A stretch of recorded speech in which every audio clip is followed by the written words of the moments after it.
আসসালামু আলাইকুম। Welcome to cooking channel শতরূপার রান্নাঘর।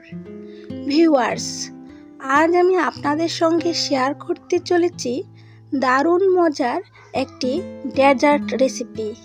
আর সেই মজার রেসিপিটি হচ্ছে ব্যানানা পুডিং। আপনারা একটিবার বাসায় এই পুডিংটি ট্রাই করবেন। আশা করছি এই রেসিপিটি সেম আমার রেসিপির মতোই হবে। মূল রেসিপিতে যাওয়ার আগে আপনাদের কাছে আমার ছোট্ট একটি অনুরোধ থাকবে, যারা এখনও আমার এই ছোট্ট চ্যানেলটির সদস্য হননি তারা প্লিজ সাবস্ক্রাইব করে এই ছোট্ট চ্যানেলটির সদস্য হয়ে যান। আর যারা ইতিমধ্যে সাবস্ক্রাইব করে ফেলেছেন তাদেরকে জানাই অসংখ্য ধন্যবাদ।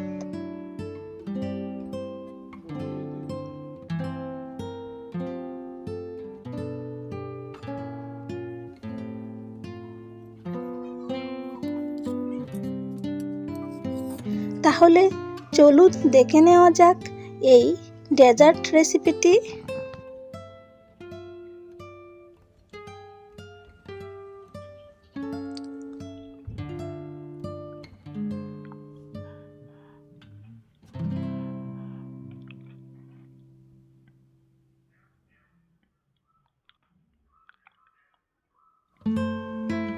এই ব্যানানা পুডিং বানানোর জন্য আমি শুরুতেই পুডিংয়ের ক্যারামেলটি বানিয়ে নেব।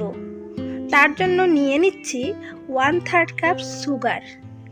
এই ক্যারামেল আমি ননস্টিক প্যানে করছি। আপনারা যদি ননস্টিক প্যানে না করে অন্য কোনো পাত্রে করেন তাহলে সামান্য একটু পানি অ্যাড করে নেবেন, এতে সুন্দর একটি কালার চলে আসবে। ক্যারামেলটি তৈরি হতে বেশি সময় লাগে না, তাই 2-3 মিনিট সময়ই আমি পারফেক্ট ক্যারামেল তৈরি করে নিয়েছি। তারপর পুডিংয়ের মোল্ডে গরম অবস্থায় ঢেলে নিচ্ছি। কয়েক মিনিটের মধ্যেই ক্যারামেলটি সেট হয়ে যাবে। এবার চলে যাচ্ছি পরের স্টেপে। এখন রেডি করে নেব ব্যানানা পুডিংয়ের পারফেক্ট ব্যাটারটি। তার জন্য নিয়ে নিচ্ছি 2টি পাকা কলা, সঙ্গে 2টি ডিম। ডিমগুলো অবশ্যই রুম টেম্পারেচারে থাকতে হবে। ডিমগুলি যদি ফ্রিজে থাকে এক্ষেত্রে 1 থেকে 1.5 ঘন্টা আগে ফ্রিজ থেকে বের করে নেবেন।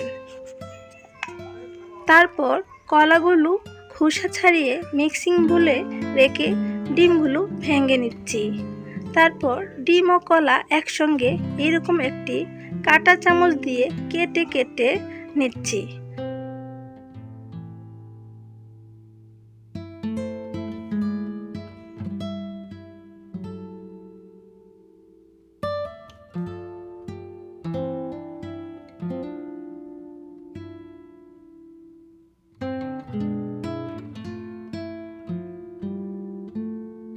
এরপর ব্লেন্ডারের জাগে এগুলো গ্রাইন্ড করে নিচ্ছি।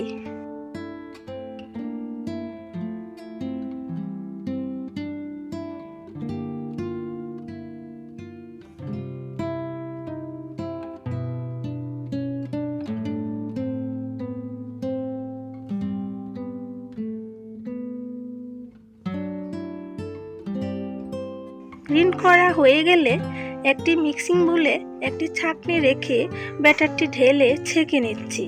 যদিও গ্রাইন্ড করার কারণে ব্যাটারটিতে কোনো লাম্পস নেই, তবে কলার বিচি থাকতে পারে, তাই ছেঁকে নিচ্ছি।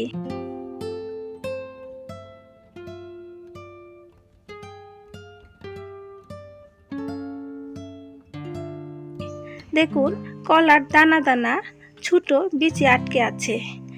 এইবার এই ব্যাটারে অ্যাড করে নিচ্ছি 2 কাপ জাল করা লিকুইড দুধ, 1 চা চামচ এলাচ পাউডার।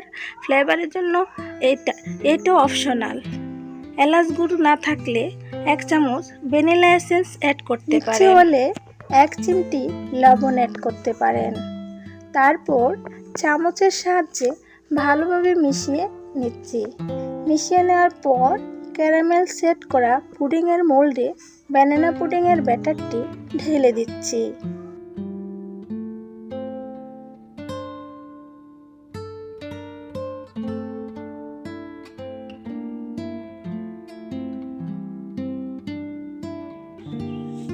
এবার চলে যাচ্ছি পুডিংটি বেক করতে।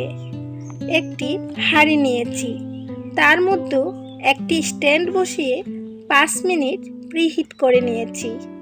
এবার আস্তে করে পুডিংয়ের মোল্ডটি বসিয়ে দিচ্ছি। খেয়াল রাখতে হবে হাতে যেন ছেঁকা না লাগে। মোল্ডটি বসানোর পর 15 থেকে 20 মিনিট বেক করে নিচ্ছি মিডিয়াম লো ফ্লেমে। 25 মিনিট পর ফিরে এলাম। একটি টুথপিক দিয়ে চেক করে নিচ্ছি পুডিংটি হয়েছে কিনা। টুথপিকটি ক্লিন এসেছে, তার মানে পুডিংটি পুরোপুরিভাবে হয়ে গেছে। চুলাটা অফ করে আস্তে করে স্ট্যান্ড থেকে নামিয়ে নিচ্ছি মোল্ডটি। ঠান্ডা করে 5-6 ঘন্টার জন্য পুডিংটি ফ্রিজে রেখে দিচ্ছি।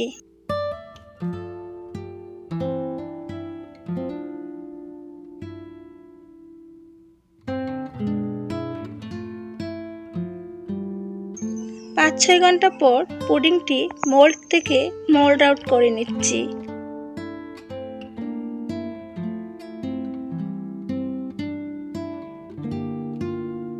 মাশাআল্লাহ, আমার তৈরি করা বেলনা পুডিংটি দেখতে অসম্ভব সুন্দর হয়েছে, খেতেও অসম্ভব মজার হয়েছে। আপনাদের পুডিংটি একটু কেটে দেখাচ্ছি। এই দেখুন পুডিংটি কতটা সফট এবং ক্রিমি হয়েছে। আশা করছি আমার এই পুডিং রেসিপিটি আপনাদের কাছে খুবই সহজ এবং খুবই ভালো লেগেছে। তাহলে আর কথা বাড়াচ্ছি না, আপাতত বিদায় নিচ্ছি। আবারও চলে আসব নতুন কোনো রেসিপি নিয়ে। সেই পর্যন্ত সবাই ভালো থাকুন, সুস্থ থাকুন, আমার জন্য দোয়া করবেন। আল্লাহ হাফেজ।